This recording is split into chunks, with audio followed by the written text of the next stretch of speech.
The group has of course changed a lot since it was founded back in the 19th century. But its two large business lines, concessions and contracting, have been around since the beginning. They complement each other and fertilize each other. It all started with electricity concessions. Group companies built hydroelectric dams and built and operated electricity transmission and distribution grids.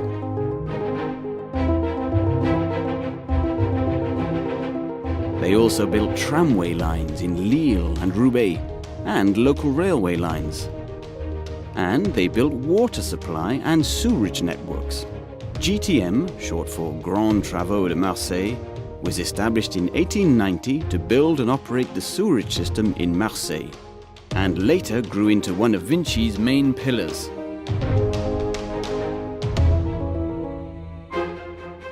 At first, this integrated model was an exception française, so to speak, and VINCI was one of the groups that invented it. This was the model that enabled public works companies to grow into powerful groups in the 20th century, in step with urban development and with transport and energy network expansion. Vast construction sites mushroomed everywhere. Engineers and entrepreneurs were building infrastructure for a new world about to dawn.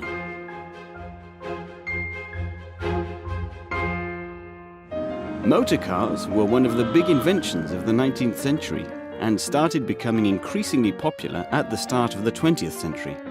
That was when roadworks companies started appearing and building the infrastructure for a network that has not stopped expanding since.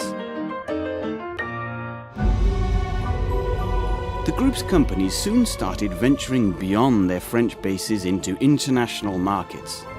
They branched into Russia, Argentina, and the Ottoman Empire, and on to Africa, at first during colonial days and later under cooperation agreements with the states that had become independent.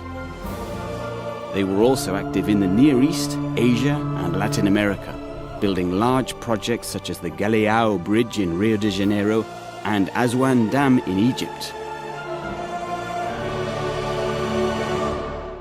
When France nationalized its electricity and railway companies, the group's businesses diversified into new types of concessions. They started with motorways. Cofiroute was established in 1970, when the French government decided to call in private companies to build motorways faster and make up for lost time. Then came car parks. When there were more cars than parking spaces above ground, the only option was to build car parks under city centers. VINCI companies then started operating concessions on large bridges and tunnels. The Prado Carénage Tunnel in Marseille, Second Tagus Bridge in Lisbon, and Confederation Bridge in Canada are only a few examples. Concessions then stretched to encompass stadiums, in particular the Stade de France, which was built in record time for the 1998 Football World Cup. Besides working on these concession projects, group companies were also growing all their contracting businesses. In Europe, particularly in Central Europe following the fall of the Berlin Wall, and on international markets further afield. That way, they started broadening their fields of expertise and building full business lines, encompassing engineering, production, and project management capabilities. These public works companies, which have since teamed up in VINCI Construction, were gaining prominence at the same time as the roadworks companies that have now joined forces in Eurovia, and the electrical engineering companies, which later became VINCI Energies. So, VINCI's DNA is rooted in this twin culture, spanning concessions and contracting. And that is the DNA that the group has been deepening in more recent years. But how did VINCI become VINCI? First of all, the civil engineering and public works sector hit fierce turbulence in France and around Europe in the 1990s, prompting the group's companies to think again about the way they were doing business. VINCI was certain of one thing, that there was a different way of doing business in the civil engineering and public works sector, and that there was a way of making them profitable and of delivering results. the key was to take a new look at the management methods. VINCI then embarked on a cultural revolution based on two principles. First, its shared management culture focused on net profit rather than gross revenue, meaning a selective approach to business opportunities and tight risk management. Second, the organization decentralized, empowering local managers and encouraging operational teams to take initiatives. This culture provided the foundation for VINCI to rise to new heights as the 21st century was starting. 2000 was a key year. It was the year that the SGE and GTM, two groups that had grown along similar paths, concurrently handling concessions and constructions as subsidiaries of larger conglomerates, merged and became independent together. The new group was named VINCI, was included in the CAC 40 blue chip index on the French stock market shortly afterwards, and went on to emerge as a world leader in concession and construction. VINCI enjoyed truly spectacular growth in both its business line families throughout this time. First of all, in concessions. 2001. VINCI founded VINCI Park, which went on to become one of the world's top players in the car park business. 2006. When the French government privatized the country's motorways, VINCI already operated the concession on Coffee Route, took over the ASF and Escota concessions, and established VINCI Autoroutes, which became Europe's #1 motorway operator.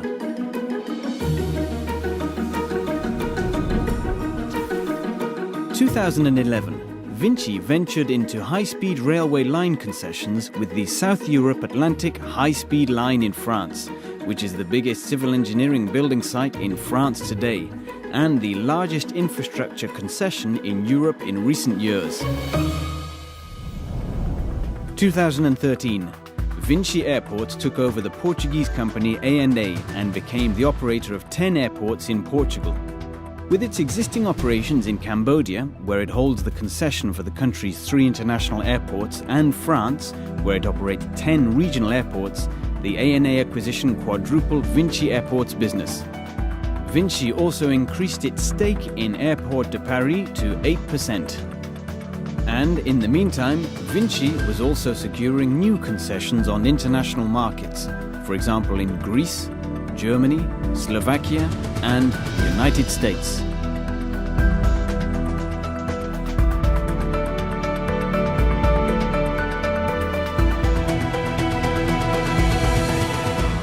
Then, in contracting.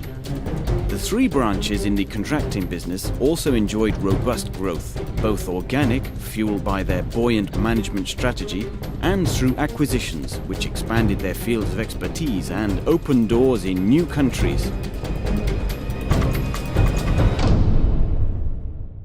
VINCI Energies took over Cegelec and stepped up its efforts to develop its international networks in its 4 main technology areas. VINCI Energies also became a top-tier player in Switzerland, where it acquired Etavis, and in Germany, where it acquired GA Gruppe. Through its network of 1,500 business units, VINCI Energies provides comprehensive solutions combining energy and information technologies for all its activity sectors.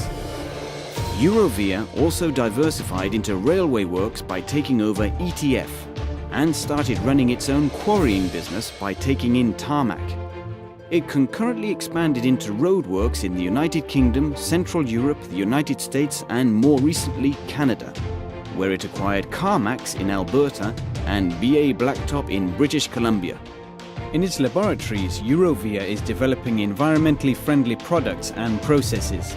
Innovation is becoming an increasingly important source of competitive advantage for the company.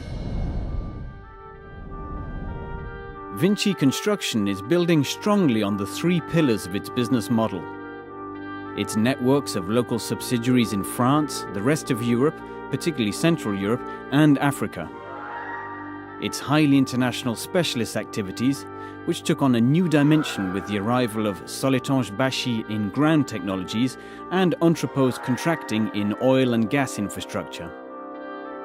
Complex projects, which is also a highly international activity.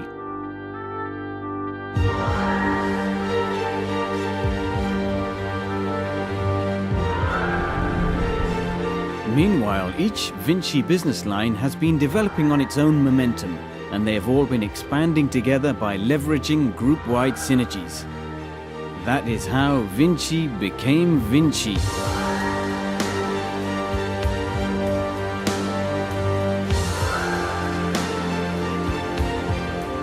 VINCI is a world-class concession and construction company today.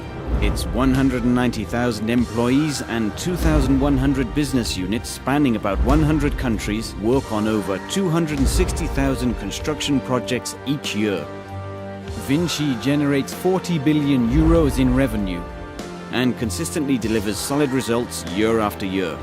And the group's share prices over the past 15 years show that investors and shareholders trust this group. But at VINCI, success means more than business and financial figures. As the group says in its tagline, real success is the success you share. And that means sharing with employees, customers, shareholders, and society. We believe in humanistic values because women and men are our most valuable source of wealth, and because our entrepreneur DNA means people matter more than systems. We build everything we build for the public, and these projects often bring deep-reaching changes to the cities and areas surrounding them. That is why we aim higher than technical excellence. We aim for all-round excellence in every project we work on. The VINCI Manifesto is more than a name. It is a firm commitment we make to our customers and partners, covering every aspect of our business. We pledge to reach out to and exchange with stakeholders, comply with our ethical principles, promote green growth on our projects, and engage in civic projects. And in the group, we pledge to strive for zero accidents, build skills, foster equality, and share the benefits of our performance. What we know how to do, how we do it, and the commitments we honor will enable us to continue to make a difference in each country we work in. And this is how we will build the VINCI of the future, together.